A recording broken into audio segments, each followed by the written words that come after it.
अगर मैं आपसे कहूं कि आप लाइफ में ग्रो इसलिए नहीं कर पाए, आगे इसलिए नहीं बढ़ पाए क्योंकि प्रॉब्लम बाहर नहीं आपके अंदर थी, तो शायद आप मेरे ऊपर गुस्सा हो जाएंगे, मुझे उल्टा सीधा भी बोल सकते हैं या फिर इस वीडियो को स्किप करके कोई और वीडियो देखना शुरू कर सकते हैं। और ऐसा करने से आपके लाइफ की जो प्रॉब्लम है वो सॉल्व नहीं होगी। आप जिस पैटर्न पे अभी लाइफ को जी रहे हैं शायद उसी पैटर्न पे आगे भी जीते रहेंगे। और अगर आप अभी भी इस वीडियो को देख रहे हैं तो आप कहीं ना कहीं अपने लाइफ में ग्रो करना चाहते हैं, आगे बढ़ना चाहते हैं। आपको पता है इस दुनिया का सबसे बड़ा प्रॉब्लम टैलेंट नहीं है, पैसा नहीं है, स्किल नहीं है, एनवायरमेंट नहीं है, प्रॉब्लम है सिर्फ और सिर्फ कंसिस्टेंसी की। अगर आप कंसिस्टेंट नहीं है तो आप लाइफ में आगे कभी नहीं बढ़ पाएंगे, कभी ग्रो नहीं कर। और मैं यहाँ पे उस कंसिस्टेंसी की बात नहीं कर रहा हूँ जिसमें आप सुबह उठते हैं, रोज जॉब पे जाते हैं, वापस आते हैं, फिर सुबह उठते हैं, फिर जॉब पे जाते हैं, फिर वापस आते हैं। कई स्टडीज हैं जो ये कहती हैं कि इस दुनिया में सिर्फ और सिर्फ 8 to 10% लोग ही रियल में कंसिस्टेंट हैं। इसका मतलब ये है कि जो 90% पॉपुलेशन है वो कंसिस्टेंट ही नहीं है। और कंसिस्टेंसी ही आपको एक्सपर्ट बनाती है और कंसिस्टेंसी ही आपको लाइफ में ग्रो करवाती है, किसी स्किल में एक्सपर्ट करवाती है। अगर मैं सिर्फ यूट्यूब की बात करूं तो 90% लोग विद इन 1 मंथ इसको क्विट कर देते हैं। रीजन सिर्फ इतना होता है कि उनके व्यूज नहीं आते हैं या फिर उनके सब्सक्राइबर्स नहीं बढ़ते हैं। जबकि यूट्यूब जितने भी लोग शुरू करते हैं लगभग सब लोग ये जानते हैं कि यूट्यूब को आपका चैनल ग्रो करने में, ऑडियंस बिल्ड करने में 6 महीने से लेकर के 12 महीने तक का टाइम लगता है। ठीक बिल्कुल जिम करने वालों के साथ भी होता है। 90% लोग विद इन 1 मंथ जिम को क्विट कर देते हैं। अगर हम ऑनलाइन कोर्सेज की बात करें तो केवल 3 to 15% लोग ऐसे हैं जो अपना ऑनलाइन कोर्स कंप्लीट करते हैं। बाकी 80 to 85% लोग उसको बीच में ही छोड़ देते हैं। And the same thing happened when we start searching a new job. जब भी हमारा प्रमोशन नहीं होता है, सैलरी हाइक्स नहीं होती है, हमारा बॉस हमें कुछ उल्टा सीधा बोल देता है, तो हम डेस्परेटली जॉब सर्च करना शुरू कर देते हैं। And with in 2 weeks 3 weeks जब हमारा पैशन, हमारा मोटिवेशन डाउन हो जाता है तो हम जॉब सर्च करना बंद कर देते हैं। एंड उसका रिजल्ट क्या होता है, हम सेम ऑर्गेनाइजेशन में 4 साल 5 साल 7 साल 10 साल तक रह जाते हैं और फिर हम अपने कंफर्ट जोन में बहुत बुरी तरह से चले जाते हैं। और इस वीडियो में हम लोग बहुत डिटेल से बात करेंगे कि रीजंस क्या हैं जिसकी वजह से हम लोग कंसिस्टेंट नहीं रह पाते हैं। तो सबसे पहला रीजन है एक्साइटमेंट का ट्रैप, यानी कि जो डोपामिन का खेल हमारे साथ होता है। होता क्या है कि जैसे आप डिसाइड करते हो कि कल से जिम करना है या फिर आज से कोडिंग करना है तो आपके दिमाग में एक डोपामिन नाम का केमिकल रिलीज होता है जो कि आपको एक्साइटमेंट या फिर मोटिवेशन की फीलिंग देता है। और यहाँ पे जो सबसे बड़ा ट्विस्ट है जो कि ज्यादातर लोग नहीं जानते हैं कि ये जो डोपामिन हमारे अंदर रिलीज होता है वो हमेशा जो नई चीजें होती हैं या फिर जो अनएक्सपेक्टेड चीजें होती हैं उन्हीं के साथ रिलीज होती हैं। जब कोई भी काम बोरिंग हो जाता है तो डोपामिन रिलीज होना बंद हो जाता है। फॉर एग्जाम्पल जिम शुरू करते हो, फर्स्ट वीक होता है आपका डोपामिन हाई रहता है, नया जिम, नई मशीन, नया environment, dopamine is high. Second week में ठीक है यार यही काम है, यही रूटीन है, आपका डोपामिन लो हो गया। थर्ड वीक में यार अब तो बोरिंग लगने लगा है और कुछ अच्छा महसूस नहीं हो रहा है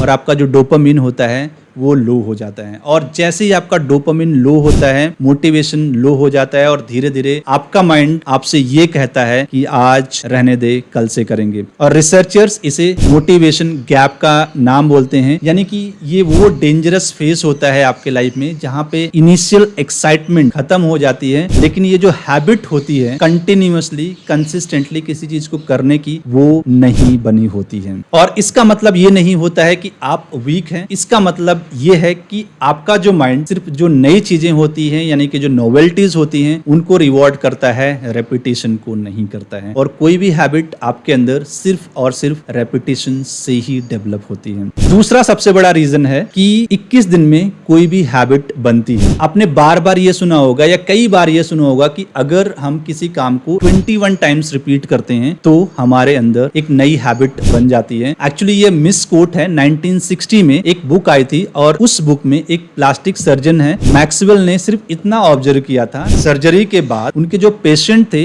उनको अपने फिजिकल चेंजेस के साथ एडजस्ट होने में 21 दिन का, लेकिन उन्होंने ये नहीं बोला था कि कोई भी हैबिट हमारे अंदर सिर्फ 21 दिन के अंदर अंदर बिल्ड हो जाती है। लंदन यूनिवर्सिटी की फिलिपा लैली की 2010 की स्टडी के अनुसार किसी भी हैबिट को बनने में 18 से लेकर के 254 दिन का टाइम लगता है। अगर हम इसका एवरेज देखें तो 66 डेज, यानी जिन काम को करने में आपको इंस्टेंट रिवॉर्ड मिल जाता है वो हैबिट आपके अंदर इंस्टेंटली डेवलप हो जाती है। फॉर एग्जाम्पल, अगर आप स्मोकिंग करते हैं, ड्रिंकिंग करते हैं, जंक फूड खाते हैं तो आपको इंस्टेंट रिवॉर्ड मिलता है और हैबिट आपके अंदर तुरंत यानी कम टाइम में बन जाती है। लेकिन अगर जो फिजिकल जिस काम को करने में आपको रिवॉर्ड नहीं मिलता है या फिर रिवॉर्ड मिलने में काफी टाइम लगता है, इंस्टेंट हैप्पीनेस नहीं मिलती है, उसके विजुअल इफेक्ट इंस्टेंटली नहीं दिखते हैं, उसको बनने में बहुत लंबा टाइम लगता है। और यही कारण है कि जब हम जिम शुरू करते हैं तो 2 महीने से 3 महीने तक तो हमें पता ही नहीं चलता है कि हमारे बॉडी में कुछ चेंज हो रहा है, और चूंकि हमें रिवॉर्ड नहीं मिलता है तो हम कंसिस्टेंट नहीं रह पाते हैं। तीसरा कारण है कि हमारी जो विल पावर है ये बहुत लिमिटेड होती है, और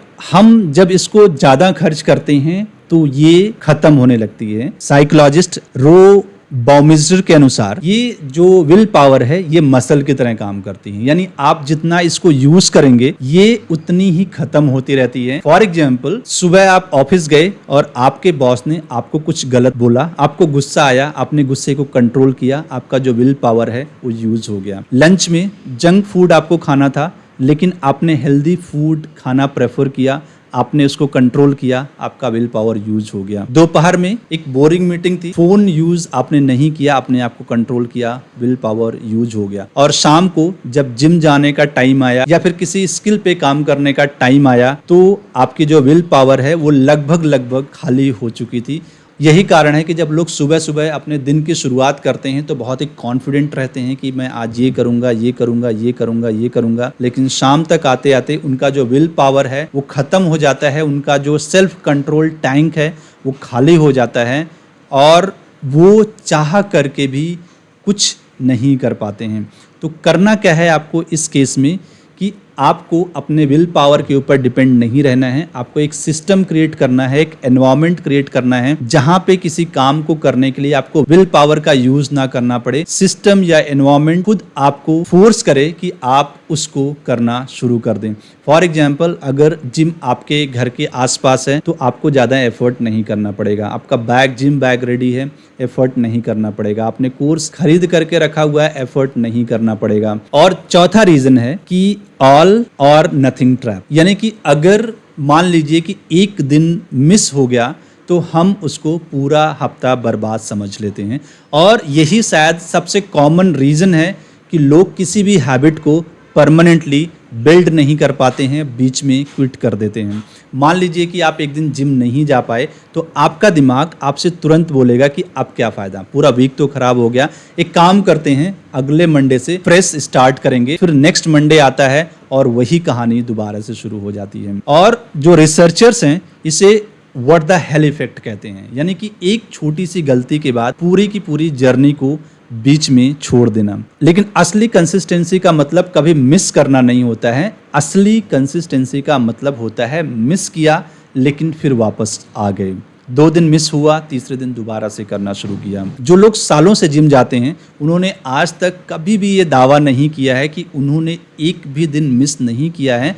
वो सिर्फ इतना कहते हैं कि मैंने कभी भी एक मिस के बाद इसको परमानेंटली क्विट नहीं किया है। 5वां जो सबसे बड़ा कारण है वो हम लोग अनरियलिस्टिक एक्सपेक्टेशन सेट करते हैं कि मुझे एक हफ्ते में या फिर एक महीने में रिजल्ट चाहिए। रिसर्च साफ साफ ये कहती है कि जो अनरियलिस्टिक एक्सपेक्टेशन होती है वो नई हैबिट को छोड़ने की सबसे बड़ी वजहों में एक है। हम गूगल पे, इंस्टाग्राम पे, यूट्यूब पे दूसरों की सक्सेस को देखते हैं और सोचते हैं कि मैं 2 महीने जिम करूंगा तो 6 पैक आ जाएगा, 1 महीना कोडिंग सीखूंगा तो एक नई बेटर अच्छी सैलरी वाली जॉब मिल जाएगी, 10 यूट्यूब वीडियो अपलोड करूंगा तो वायरल हो जाऊंगा। लेकिन जो रियलिटी होती है इसके बिल्कुल अपोजिट होती है। जिम के जो विजिबल फिजिकल रिजल्ट आते हैं उसको आने में 3 से 6 महीने का टाइम लग जाता है। किसी स्किल में जेन्युइनली अच्छा बनने में करीब करीब 1 साल लग जाता है। या फिर यूट्यूब पे अगर आप कंसिस्टेंटली काम करते हैं तो 6 महीने से 12 महीने का समय लगता है। अगला कारण है आइडेंटिटी का इशू, कि मैं उस टाइप का इंसान नहीं हूँ। ये एक बहुत ही डीप साइकोलॉजिकल रीजन है जिसको ज्यादातर लोग नोटिस नहीं करते हैं। जब आप जिम ज्वाइन करते हैं तो आप अपने आप को अंदर से ये जिम वाला इंसान नहीं मानते हैं। हैं। आप सोचते हैं मैं जिम करने की कोशिश कर रहा हूं, लेकिन जो लोग सालों तक जिम करते हैं या फिर कंसिस्टेंट रहते हैं, उनकी जो सोच होती है वो डिफरेंट रहती है। वो कहते हैं कि मैं एक जिम करने वाला इंसान हूं, मैं एक ऐसा इंसान हूं जो फिट रहता हूं, मैं एक ऐसा इंसान हूं जो हेल्दी खाना प्रेफर करता हूं। इवन अगर आप शाहरुख खान को देखेंगे, उसकी 20, 25, 30 साल पुरानी वीडियो भी उठा करके देखेंगे,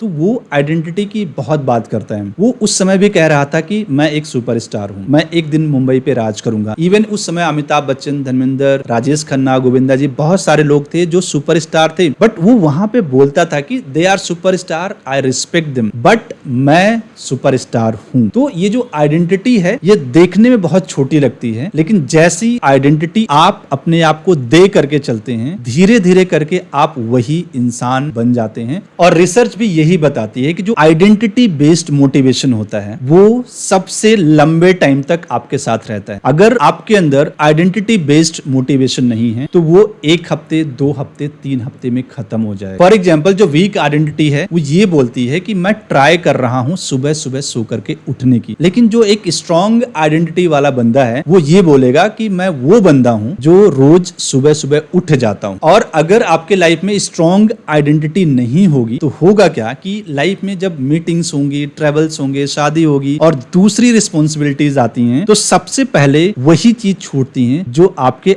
आइडेंटिटी का हिस्सा नहीं होती हैं। 7वां जो सबसे बड़ा कारण है हमारे कंसिस्टेंट ना होने का, वो ये है कि हम लोग किसी काम की शुरुआत करते हैं एक्साइटमेंट के साथ। हमारे पास कोई स्ट्रक्चर नहीं होता है, और बिना स्ट्रक्चर के अगर कोई भी काम आप करेंगे तो जाहिर सी बात है कि आप जैसे ही प्रॉब्लम आएगी उसको करना छोड़ देंगे। सिस्टम नहीं है, स्ट्रक्चर नहीं है, आप बहुत लंबे टाइम तक सर्वाइव नहीं कर सकते हैं।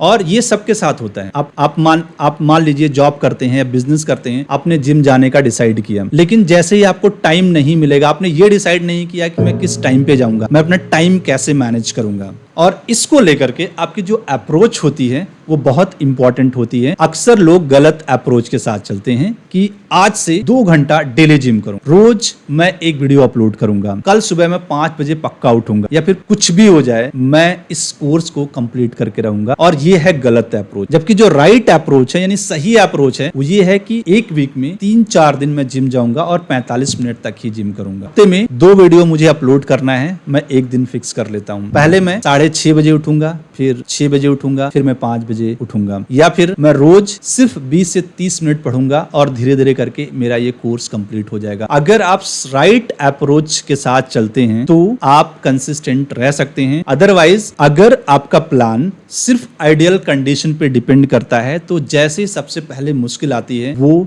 तुरंत टूट जाता है। और रिसर्च ये कहती है कि जब तक आप अपना मिनिमम वाइबल वर्जन नहीं बनाते हैं तब तक आप कंसिस्टेंट नहीं रह सकते हैं। यानी कि ये जो मिनिमम वाइबल वर्जन है वो ये वर्जन है कि आप चाहे थके हों, आपका मन नहीं कर रहा है, आपका बिल्कुल मूड नहीं है, फिर भी आप ये कर रहे हैं, और यही धीरे धीरे करके आपके अंदर हैबिट बिल्ड करेगा और इसी से आप धीरे धीरे करके कंसिस्टेंट रहेंगे। अगला जो सबसे बड़ा रीजन है वो ये है कि हमारा माइंड इंस्टेंट रिवॉर्ड्स मांगता है। दिमाग को ना वेट करना पसंद नहीं होता है कि आप जिम जा रहे हो, कुछ भी नहीं हो रहा है। आप जिम जा रहे हो, 2 हफ्ते गए, 3 हफ्ते गए, आपने मिरर में अपने आप को देखा, कुछ भी नहीं बदल रहा है, कुछ भी नहीं चेंज हो रहा है, आप क्विट कर दोगे। अपने YouTube पे वीडियो डाली, व्यू नहीं आया, सब्सक्राइबर नहीं आया, आप क्विट कर दो। आपने जॉब सर्च करना शुरू किया, कॉल्स नहीं आ रही हैं, इंटरव्यू शेड्यूल नहीं हो रहा है, कुछ नहीं हो रहा, आप क्विट कर देंगे। यानी कि आपके ब्रेन को इंस्टेंट रिवॉर्ड। इसके अपोजिट अगर आप ड्रिंक करते हो, स्मोकिंग करते हो, इंस्टेंट रिवॉर्ड मिलता है, आपकी हैबिट 1 हफ्ते, 2 हफ्ते, 3 हफ्ते में बन जाएगी। जंक फूड खाना है, आपको मजा आएगा, जंक फूड खाने की हैबिट बन जाएगी। और ये जो इंस्टेंट रिवॉर्ड है, यही कारण है कि हमारे अंदर जो बैड हैबिट्स हैं वो सबसे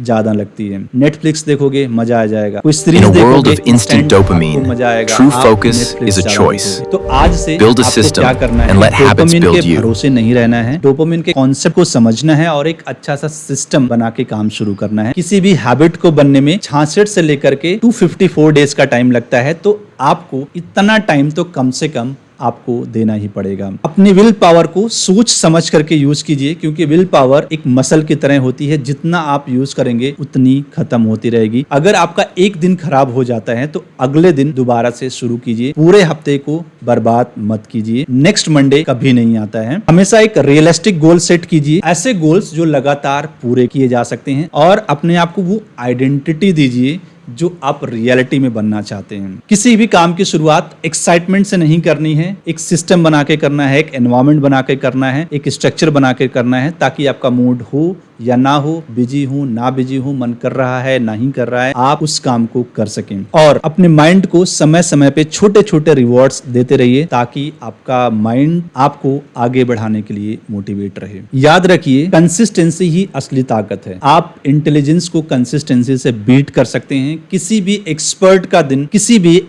का जन्म एक दिन में नहीं होता है। एक्सपर्ट हमेशा रेपुटेशन से बनते हैं, और रेपुटेशन बहुत ही बोरिंग होता है, लेकिन यही रेपुटेशन का बोरिंग प्रोसेस आपको एक एक्स्ट्रा ऑर्डिनरी बनाता है। अगर ये वीडियो पसंद आई हो तो आप लाइक शेयर सब्सक्राइब जरूर करें, और कमेंट करके हमें ये बताएं इन 8 पॉइंट में से आपको कौन सा पॉइंट सबसे ज्यादा पसंद आया।